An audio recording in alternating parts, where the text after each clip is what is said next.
Это актуальное интервью в студии Юрий Осипов. Здравствуйте. По оценке качества предоставления коммунальной услуги по обращению с твердыми коммунальными отходами в целом наблюдается положительная тенденция для потребителей республики. Но несмотря на положительную тенденцию, есть масса вопросов, которых необходимо решить и улучшить. О реализации мусорной реформы мы сегодня и поговорим. Гость у нас в студии Аян Кириллин, первый заместитель министра жилищно-коммунального хозяйства и энергетики республики Саха-Якутия. Аян Вячеславович, здравствуйте. Здравствуйте. Ну и прежде всего, как реализуется на сегодняшний день мусорная реформа? Да, у нас в республике мусорная реформа реализуется с 1 января 2019 года в соответствии с федеральным законом об отходах производства и потребления. Для реализации данной реформы у нас в республике утверждена, соответственно, территориальная схема обращения с твердыми коммунальными отходами, где территория республики Саха-Якутия у нас разделена на 13 зон деятельности региональных операторов. По всем этим зонам у нас проведены конкурсы, а также заключены соглашения о деятельности региональных операторов. Да.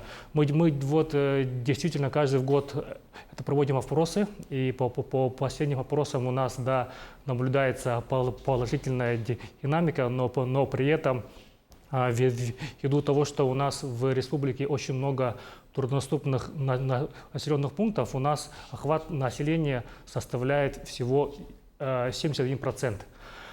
Для урегулирования этого вопроса Госсобранием Республики Саха-Якутия в Госсобрание Российской Федерации внесен законопроект о внесении изменений в 89-й федеральный закон в части уточнения особенностей именно труднодоступных населенных пунктов. И продолжая тему, оказывается ли господдержка региональным операторам? Да, с начала действия реформы всего господдержка оказана на сумму 680 миллионов рублей. Субсидии у нас в основном выделялись на приобретение спецтехники по договорам лизинга, а также по механизму финансовой аренды. Также у нас выделялись субсидии на приобретение оборудования по обработке и по утилизации отходов. Также у нас были субсидии на муниципальным образованием на приобретение контейнеров. Также буквально в конце прошлого года были выделены субсидии на обезвреживание операторам по обезвреживанию твердых коммунальных отходов. Безусловно, в этом году у нас эта работа будет продолжена, и в корректировку государственного бюджета мы соответствующие заявки отправим. И говоря об конкретных обязанностях, кто обязан оборудовать контейнерные площадки и размещать их для накопления такого? Полномочия по обустройству и содержанию контейнерных площадок в соответствии с федеральным законодательством лежит на собственнике земельного участка. Это могут быть и управляющие компании, и ТСЖ, и муниципальное образование, или городской округ. Затем уже в полномочиях регионального оператора у нас есть это своевременная уборка в соответствии с графиком. Тут еще необходимо отметить, что в полномочиях муниципальных образований есть еще утверждение реестра контейнерных площадок. И в соответствии с этим реестром у нас региональный оператор работает, и, соответственно, исполняет свои функции. Какие новые объекты обращения с ТКО планируются у нас в Якутске?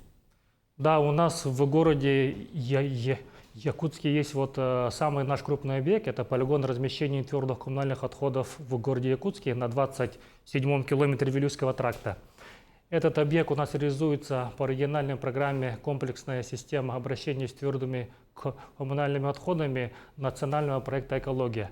Проект уникальный, потому что он является практически единственным объектом, который реализовался на территории вечно мерзлых грунтов. Заказчиком объекта у нас выступало ГУП жилищно-коммунальное хозяйство Республики Саха-Якутия.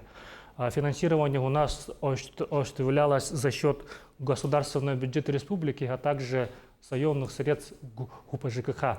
Реализация проекта у нас началась в 2021 году. Проектирование было сделано за рекордно короткие сроки в течение 7 месяцев.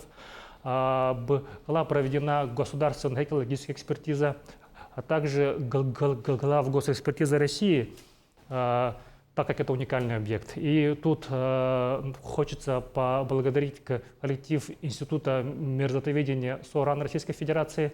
Они именно нам считали теплотехнические расчеты и рекомендации по технологии строительства объекта. Этот объект является уникальным, потому что в нем еще использованы все самые современные технологии по полигонам, которые у нас есть на сегодняшний день. Это и геомембрана на основе бентонитовых матов и система обратного осмоса. Хочется сказать, что на сегодняшний день у нас реализован только первый этап. Это две основные карты и вся инженерная инфраструктура. До конца 2028 года мы еще планируем реализовать второй этап, что при мощности объекта в 135 тысяч тонн позволит эксплуатировать объект до 25 лет. Взаимосвязана ли концепция работы мусороперегрузочной станции и нового полигона? Да, мусороперегрузочная станция с элементами сортировки у нас реализуется по тому же этому проекту, но она реализуется по другой концепции через механизм концессионного соглашения. В настоящее время концессионер разработал проектно-сметную документацию. У нас проект прошел госэкспертизу. Общая стоимость объекта на текущий день составляет 2,6 миллиардов рублей. Ага. Но проект, да, безусловно, новый полигон будет запускаться совместно с мусороперегрузочной станцией, потому что в соответствии с законодательством сейчас у нас идет запрет на захоронение тех фракций, которые у нас могут быть использованы уже повторно. Поэтому с вводом новой сортировочной станции мы предполагаем, что 100% отходов с территории города Якутска и городского округа Жагатай, 100% они будут обрабатываться, и до 36% у нас будут извлечения полезных фракций, это как там картон, стекло и так далее. Но это все-таки что касается столицы региона. А планируется ли строительство в арктических районах республики новых объектов по обращению с ТКО? Да, там, безусловно, есть отличия, потому что арктические районы у нас обусловлены очень труднодоступными населенными пунктами. Поэтому у нас там концепция чуть-чуть другая. Там у нас идет сбор, транспортирование, накопление отходов и термическая обработка. Что это означает? Да? Мы в арктических районах, в 13 муниципальных районах будем устанавливать сжигательные установки. Сейчас, на сегодняшний день, эта работа продолжается. Мы из средств государственного бюджета закупили 8 установок. 2 установки из них уже сейчас эксплуатируются. Это в Чакурдахе и в поселке Депутатском. В Ганабарском районе установка получила лицензию, и уже готова к реализации. По 5 остальным объектам сейчас у нас работа идет. Это определены у нас это все земельные участки, и строится соответственно ангар.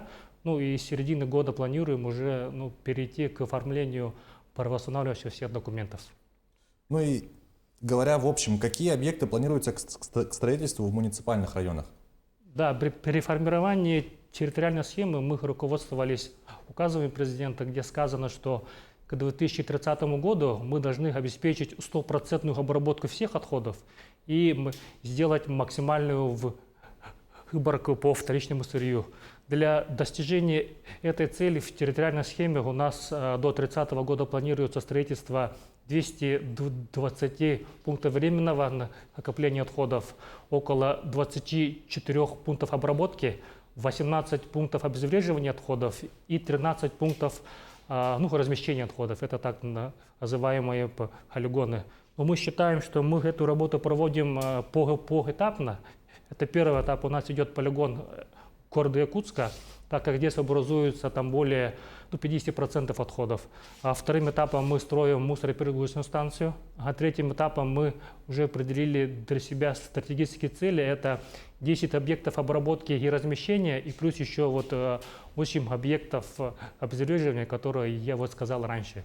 И мы считаем, что при реализации всех этих этапов к 2030 году у нас обеспечится 100% обработка всех отходов и умещение массы отходов до 30%, и захораниваться там утрированно будет около 50% всех отходов, а все остальные отходы либо будут сжигаться, либо они Ну, это будут перерабатываться. А какая работа ведется с обращениями граждан? Да, обращения граждан у нас ежегодно подходят, ну, они приходят, да, и мы эту работу совместно с региональными операторами поставили. У нас в республике действует горячая линия по обращению с твердыми коммунальными отходами. Также все региональные операторы у нас открыли на местах, ну, эти пункты по сбору платежей. А также ну, мы совместно с ними и совместно с коллегами с Минприроды республики, ну, постоянно мы ведем разъяснительную работу. Что ж, Аян Вячеславович, спасибо вам, что нашли время и ответили на наши вопросы. Спасибо. Это была программа «Актуальное интервью». Увидимся в эфире.